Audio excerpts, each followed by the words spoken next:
இதயகிரி TV நேயர்கள் அனைவருக்கும் இதயகிரி விஜயன் வணக்கம்.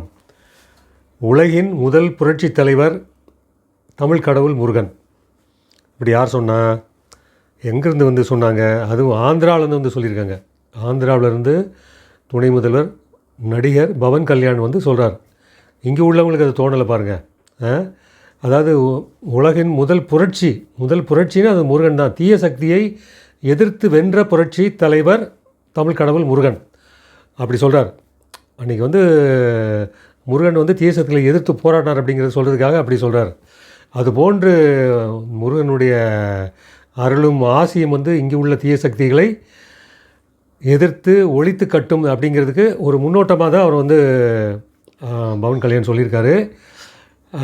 மருதமலை மாமணியே முருகையா, தேவரின் குலம் காக்கும் வேலையா ஐயா, மருதமலை மாமணியே முருகையா அப்படின்னு ஒரு பாட்டு தெய்வம் படத்தில், அதாவது தேவர் பிலிம்ஸ் தயாரித்த தெய்வம் படத்தில் மதுரை சோமு, அதாவது பக்தி பாடகர், அவர் பக்தி பாடகர். அவர் முதல் முறையாக சினிமாவுக்கு வந்து சினிமாவில் நடித்து பாடின அந்த பாட்டு மிகப்பெரிய அளவில் பிரபலமாச்சு. அதுக்கப்புறம் மதுரை சோமனுடைய நட்சத்திர அந்தஸ்து, வெறும் பக்தி பாடகராக இருந்தவர் வந்து திரை பிரபலம் ஆனதுக்கப்புறம் பெரிய லெவலில் வந்து டெவலப் ஆகிட்டார். அந்த அளவுக்கு இருந்தது. மதுரையில் 22/6/2025 அன்று, அதாவது ஞாயிறன்று மதுரையில் நடைபெற்ற முருகன் மாநாட்டில் இந்த பாடலை, அதாவது தமிழக பாரதிய ஜனதாவின் மாநில தலைவர் நயினார் நாகேந்திரன் பாடினார். அதாவது பிசகாமல் பாடினார். பாடிட்டு போய் உட்காந்துட்டார். அப்போ வந்து மேடையில் அவரை பற்றி பேசும்போது நல்லா பாடினார்னு சொல்லும்போது மதுரை முத்துன்னு சொன்னார் அவர். ஆனால் நயினார் நாகேந்திரன் வந்து மறக்காமல் எழுந்து வந்து இல்லை அது மதுரை சோமு அப்படின்னு சொல்லி சொன்னார். அவர் மதுரை சோமுன்னு தான் சொன்னார். எப்போ பண்ணாங்க என்னங்கிறது சொல்லலை. அதை தான் இப்போ வந்து நினைவு கூர்ந்தோம். அந்த அளவுக்கு மிக பிரம்மாண்டமான ஒரு மாநாட்டை நடத்தினாங்க மதுரையில். அது பல விஷயங்கள் சொல்லணும். எப்படி வந்து அவர் எது சொன்னது என்ன பவன் கல்யாண் சொன்னார்னா, இன்னொரு விஷயம் சொல்கிறார் பாருங்கள். மதுரையில் மீனாட்சி அம்மன் கோயில் வந்து கிட்டத்தட்ட 70 ஆண்டு காலம் மூடப்பட்டிருந்தது. மாலிகாப்பூர் படையெடுத்து அவர் செய்த வேலை, இந்த கோயில் வந்து மதுரை மீனாட்சி அம்மன் மூடப்பட்டது. அப்போல்லாம் வந்து வராதவங்க, அதையெல்லாம் நினைவு கூறாதவங்கெல்லாம் வந்து தமிழ்நாட்டில் இன்றைக்கி வந்து ஆன்மீகத்தை பற்றி அரசியலை பற்றி பேசிகிட்டு இருக்காங்க. மிகப்பெரிய தவறு. மாலிகாப்பூருடைய அந்த படையெடுப்பை வந்து சரி பண்ணது என்னென்னா, பின்னாடி கோயில் திறந்து அது சிறப்புட அது நடைபெற காரணமாக இருந்தவர் முத்துராமலிங்க தேவர். அதாவது பவன் கல்யாண் வந்து முத்துராமலிங்க தேவரை பற்றி சொல்கிற அளவுக்கு இன்றைக்கி நிலைமை இருக்குன்னா என்ன பண்ணுறது? தேவரின் குலம் காக்கும் வேலையா அப்படின்னு சொல்லி அந்த பாடகர், அதாவது மதுரை சோமு வந்து பாடினது தெய்வம் படத்தில். அதில் வந்து சின்னப்பா தேவர் தயாரிப்பாளர். ஸோ அப்படி சேர்த்து வருது மேட்ரு. அப்படி முத்துராமலிங்க தேவருடைய பெருமையை வந்து இங்கே வந்து ஆந்திராவிலேருந்து வந்து சொல்கிறாருன்னா, அப்போ எவ்வளோ பெரிய பெருமைக்குரியவர் அவர், எவ்வளோ பெரிய ஒரு மகான் அவர், மேதை அவர், அதாவது தியாகி. தன்னுடைய வாழ்க்கையை தியாகம் பண்ணி தான் அந்த மக்களுக்கு நல்லது பண்ணியிருக்கார். அப்படிப்பட்ட அந்த முத்துராமலிங்க தேவரை பற்றி பவன் கல்யாண் சொல்லும்போது மனசுக்கு ரொம்ப ஒரு மகிழ்ச்சியாக இருந்தது, நிறைவாக இருந்தது. அதாவது இதை தான் வேணும். நம்ம வரலாறை நாம் நினைவு கூறணும். யாரோ வந்து சொல்கிறது அளவுக்கு வந்து அது நிலைமை இருக்கக்கூடாது. அவருடைய சம்மந்தப்பட்ட ஓட்டு, அதாவது தேவரின மக்களுடைய ஓட்டு வந்து வேணும். அந்த ஓட்டு வேணும், அவரை பற்றி சொல்ல மாட்டாங்க. தேவர் பெல்ட் ஏரியாவில் அந்த ஓட்டு வேணும், அவரை பற்றி சொல்ல மாட்டாங்க. அப்படி தான் இருக்குது. அதாவது இந்த மாநாட்டில் வந்து எடப்பாடி பழனிசாமி வந்து கலந்துக்கிட்டு இருக்கணும். கலந்துருந்தார்னா அது உண்மையிலே அது வந்து இன்னும் கொஞ்சம், ஏன்னா பழனிசாமி பேர்லேயே பழனிசாமி இருக்குது. சீமான் வந்து கிண்டல் பண்ணுற அளவுக்கு தான் பழனிசாமிங்கிற பேர் இருக்குது. அவர் வந்து கலந்துக்கிட்டு இருந்தார்னா அந்த முருகனுக்கு அது ஒரு இதாக இருக்கும், இவருக்கு ஒரு ப்ளஸ்ஸாக இருந்திருக்கும். அதாவது அண்ணாமலை வராரு போகிறாரு அதெல்லாம் வந்து அது பிரச்சனை கிடையாது. அந்த மேடையில் இவர் வந்து போயிருக்கணும். அதை விட்டுட்டு ராஜேந்திர பாலாஜி, முன்னாள் அமைச்சர்கள், கடம்பூர் ராஜு, மதுரையினுடைய பாராளுமன்ற உறுப்பினர்கள், இப்படி ஒவ்வொருத்தரும் எல்லாருமே வந்து அப்படி உட்கார்ந்துருக்காங்கன்னா அதுக்கான பெருமையை வந்து ஏற்படுத்தணும். அதுக்கு தலைவருக்கு, அந்த கட்சியில் பொறுப்பில் இருக்கிற எடப்பாடி பழனிசாமி பொறுப்பு இருக்குது அப்படின்னு இந்த சந்தர்ப்பத்தில் சொல்ல விரும்புகிறேன். ஏன்னா அவ்வளோ பெரிய கூட்டம், ஒரு மகத்தான கூட்டம் கூடியிருக்கு. அதாவது திமுகவோ இல்லை வேறு எந்த கட்சியோ, வேறு வந்து சிறுபான்மையின மக்களுக்காக சப்போர்ட் பண்ணுற எந்த கட்சியோ, அவங்க என்ன வேணால் பண்ணிட்டு போட்டு எது வேணாலும் சரி, இந்த ஆன்மீக சிந்தனையும் ஆன்மீக எழுச்சியையும் ஒருபோதும் அது வந்து குறைக்க முடியாது. ஏன்னா தைப்பூசம் ஒன்று இருக்குது பார்த்தீங்களா, அந்த தைப்பூச நாள் அன்றைக்கி பழனி ரூட்டில் போய் பார்க்கணும். வெவ்வேறு மாவட்டங்கள்லேருந்து பழனியை நோக்கி எல்லோரும் போய் பயணம் பண்ணி பாருங்கள். அப்போ தான் அந்த முருகனுடைய பெருமையும் ஆன்மீகத்தினுடைய எழுச்சியும் நல்லா தெரியும். அதனால் ஒன்றும் பண்ண முடியாது. இதை வச்சு அரசியல் வந்து ஒன்றும் பண்ண முடியாது. அவங்க எவ்வளோ தான் பண்ணால் நீங்கள் பதிலுக்கு செய்யுங்க. பதிலுக்கு வந்து கடவுளை கொண்டாடுங்க, கடவுளை கும்பிடுங்க. இப்போ மாநாடு பண்ணிங்களா, இந்த மாதிரி பண்ணுங்கள். அப்படி பண்ணுறது தான் சரியாக இருக்கும். அதாவது மலேசியாவில் வந்து தைப்பூசத்துக்கு வந்து இருக்கிற ஒரு எழுச்சியை பார்க்கணுங்க. முருகன் சிலை அவ்வளோ பிரம்மாண்டம், 100 அடி உயரம் முருகன் சிலை இங்கே இருக்குது. 10 மலை முருகன் கோயில். அந்த கோயிலோட விசேஷம் என்னென்னா, தைப்பூசத்து அன்றைக்கி நடக்கிற அது பிரம்மாண்டம். அதாவது மலேசியாவில் மிக பிரம்மாண்டமாக இருக்கும். இங்கே எப்படி பழனிலையோ அதே மாதிரி மலேசியாவில் இருக்கும். 10 மலை முருகன். அதே மாதிரி வந்து கண்டியில் கதிர்காமம் கோயில் இருக்குது பார்த்தீங்களா, அந்த கோயில் பழனி முருகன் கோயில், மலேசியாவோட 10 மலை முருகன், இந்த மூணையும் ஒருங்கிணைச்சி அங்கே வானொலி தொலைக்காட்சிகளை வந்து ஒரு நிகழ்ச்சி பண்ணுறாங்க. அதுக்கு தொடர்ந்து வந்து ஞான சம்பந்தம் அவர்கள் பேராசிரியர் தொடர்ந்து போய் அந்த சிறப்பை பற்றி நேரலை ஒளிபரப்பு மாதிரியே பண்ணிக்கிட்டு இருந்தாங்க. மலேசியாவிலேருந்து ஒளிபரப்பு பண்ணாங்க.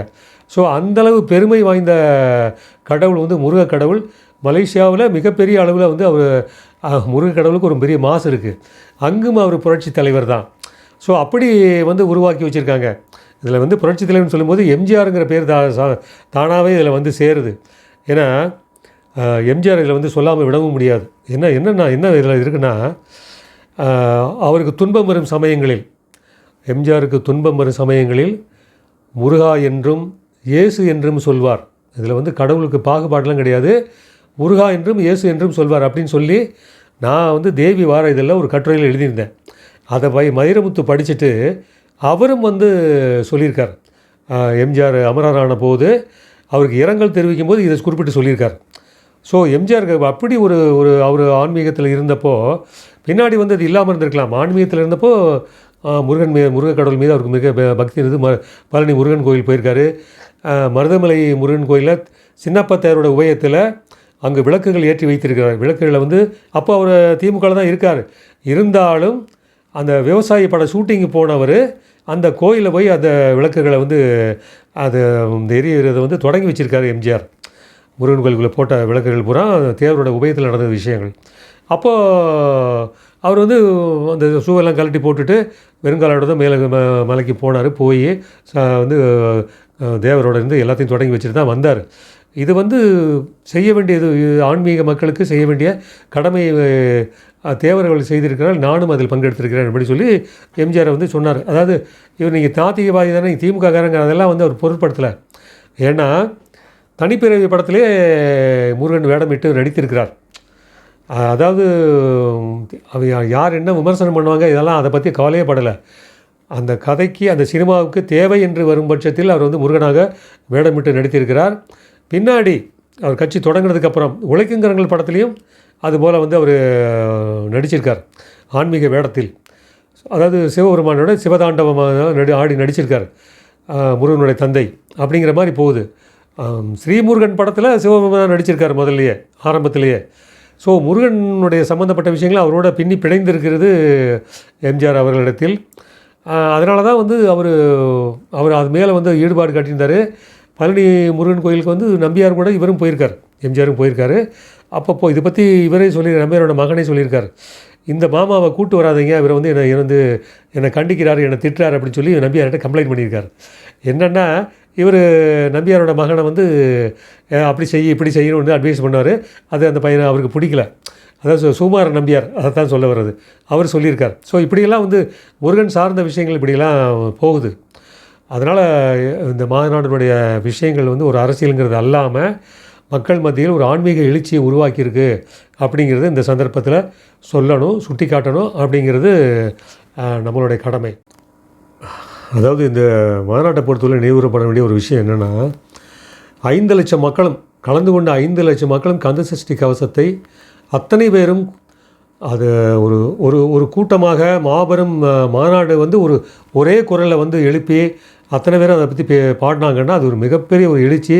அந்த அதிர்வுகள், அந்த வைப்ரேஷன் வந்து ஒரு மதுரை மண்ணையே வந்து குலுங்க செய்தது அப்படின்னு சொன்னால் அது வந்து மிக இல்லை. அந்த அளவு நடந்திருக்கு. மேடையில் உட்கார்ந்திருந்த பாரதிய ஜனதா முன்னாள் மாநில தலைவர் அண்ணாமலை, நயினார் நாகேந்திரன் அவர்கள், பவன் கல்யாண் எல்லாருமே வந்து மேடையில் கீழே தரையில் உட்காந்துட்டாங்க. ஸோ தரையில் உட்காந்து அந்த பாட்டை பாடினாங்க. ஸோ அந்தளவுக்கு வந்து அது ஒரு மிகப்பெரிய எழுச்சியாக, அது என்னென்னா அந்த பாடலை முருகனை பற்றி சொல்லும்போது வெற்றிவேல் முருகனுக்கு அரோகரா அப்படிங்கிற மாதிரி மாநாடு திடல் முழுக்கவே வந்து எல்லாருமே அது ஒரே மாதிரி அந்த சொல்லும்போது, அந்த குரலை சொல்லும்போது அதனுடைய இதை பார்க்கறதே பரவசமாக இருந்தது. பார்ப்பதற்கு பரவசமாக, அந்த காதுகளில் அந்த கேட்பதற்கு அவ்வளவு தூரம் ஒரு ஒரு ஒரு எழுச்சியை உண்டாக்கக்கூடிய விஷயமாக இன்றைக்கி வந்து பண்ணியிருக்காங்க. அதனால் மாநாடு நடத்த, அந்த நிகழ்ச்சியை நடத்த, இந்த விழாவை நடத்தின, மாநாடு நடத்தின அத்தனை பேருக்கும் நமது வந்து நன்றி, பாராட்டுக்கள், மகிழ்ச்சி. இதில் என்னென்னா, பவன் கல்யாண் வந்து நடுரோட தெலுங்கையும் சேர்த்துக்கிட்டு அதை வந்து மொழிபெயர்த்தும் சொல்ல வச்சார். அவர் படித்ததுலேருந்து ஆரம்பித்து, நான் முருகனுடைய பேரை சொல்லித்தான் நான் வளர்ந்தேன், தமிழ்நாட்டில் வளர்ந்தேன் அப்படின்னு சொல்லி தான் அவர் அதை சொல்கிறார். அவர் கட்சி தொடங்கினதுலேருந்து எல்லாத்தையுமே வந்து நினைவு கூர்ந்து அவர் சிம்பிளாக, அதாவது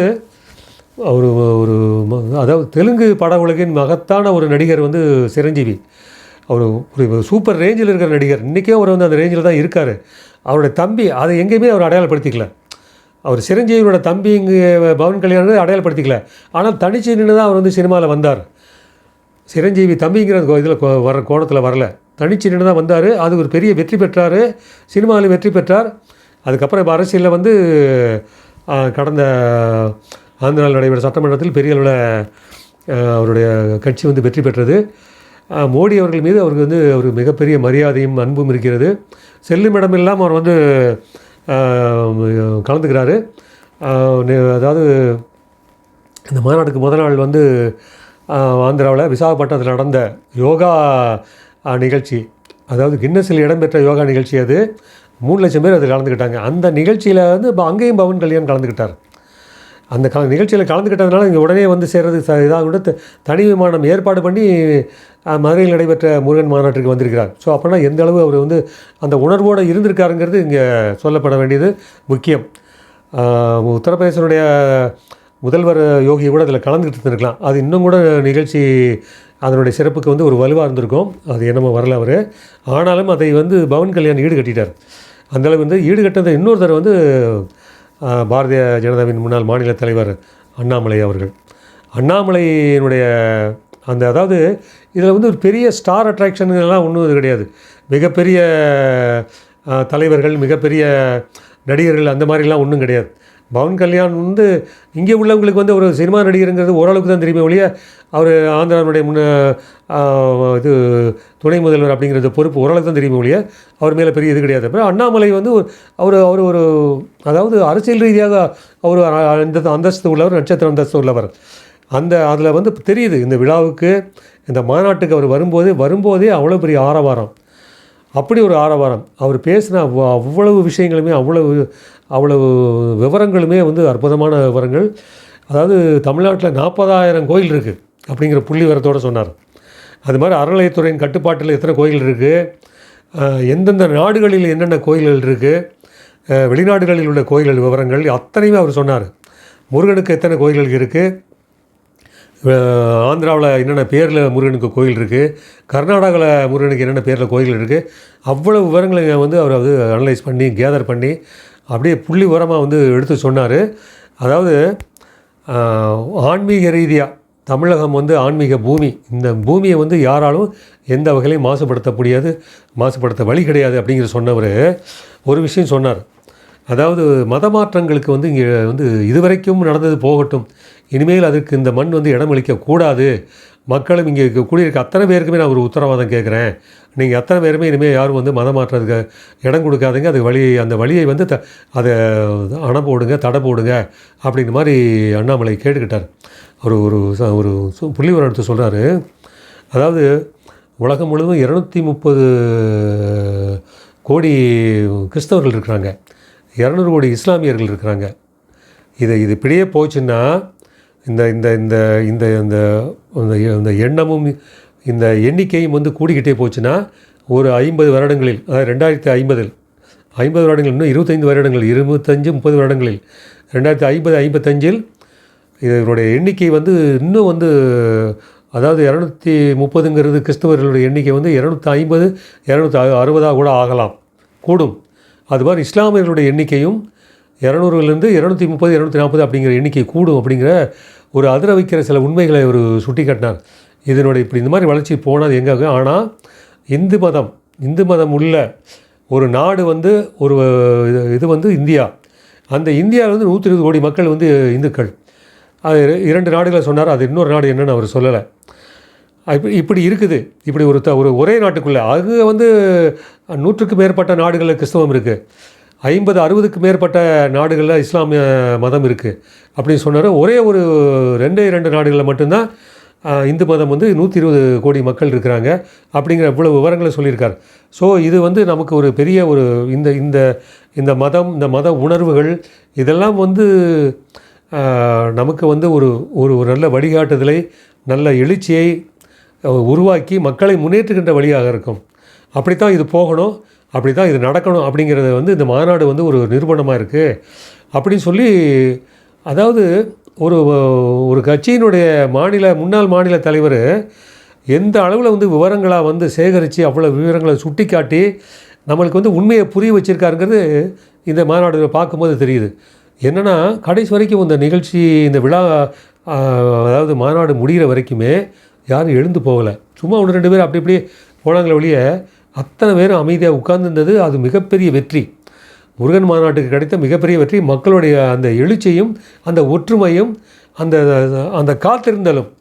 ஏன்னா சும்மா வந்து ஏதோ வந்து கூடினாங்க வந்து போனாங்க அப்படின்லாம் இல்லை, ஏதோ பொழுதுபோக்காக வந்தது இல்லை. அந்த உணர்வோடு வந்திருக்காங்கங்கிறது தைப்பூசத்துக்கு அப்புறம். தைப்பூசத்துக்கு வந்து அதுக்கு எப்படியெல்லாம் வந்து நடைப்பயணமாக பல்வேறு ரூபத்தில் வந்து மக்கள் வந்து முருகன் கோயில், பழனி முருகன் கோயிலுக்கு போனாங்களோ அந்த ஒற்றுமை உணர்வை வந்து இந்த மதுரை முருகன் மாநாட்டில் பளிச்சிட்டது, தெரிந்தது. இதுதான் வந்து இது தொடக்கமாக இருக்கும். இதோடு நிற்காமல் வெவ்வேறு மாநிலங்களில் போய் அங்கே போய் முருகனுக்கு நீங்கள் இந்த விழா நடத்த வேண்டியது இங்கேயும் பண்ணுறீங்க அப்படின்லாம் கேள்விகள்லாம் கேட்டதுக்கெலாம் சரியான பதிலடி கொடுத்தாங்க. நீ மற்ற மதத்துக்காரன்ட்ட போய் நீ கேளு, இதே கேள்வி நீ மற்ற மதத்தை சேர்ந்தவங்கள்ட்ட நீ கேட்க முடியுமா? அப்படி கேட்டால் உங்களுக்கு வந்து இது வெளியே நீ மூவ் பண்ணிட முடியுமா அப்படின்னு சொல்லி ஒரு உள்ள நடைமுறை நிஜத்தை வந்து சுட்டி காட்டினார்கள் அண்ணாமலையும் பவன் கல்யாண் அவர்களும் 2 பேருமே. ஏன்னா அந்த அளவுக்கு வந்து இன்றைக்கி இருக்குது, நம்ம இருக்கிறது ஒற்றுமையாக இருக்கணும். அதாவது விலை போய் விடக்கூடாது. இதில் வந்து அரசியலே வந்தாலும் இருந்தால் கூட பரவாயில்ல, இது விலை போய் விடக்கூடாது தேர்தல் காலத்தில் அப்படிங்கிறதுக்கு இது மாநாடு வந்து ஒரு உத்தரவாதம் தருகின்ற மாநாடாக இருக்கும் அப்படின்னு சொல்லி அண்ணாமலை அவர்களும் சொன்னாங்க, பவன் கல்யாணும் சொன்னாங்க. ஸோ அந்த அளவுக்கு இருக்குது. இது வந்து அப்படியே எடுத்துகிட்டு போகணும். இந்த வைப்ரேஷனை வந்து, இந்த அதிர்வுகளை வந்து அடுத்தடுத்த கட்டங்களுக்கு எடுத்துகிட்டு போகணுங்கிறதுக்கு இது ஒரு அடித்தளம் போட்ட மாநாடு அப்படின்னு சொல்லலாம். நன்றி.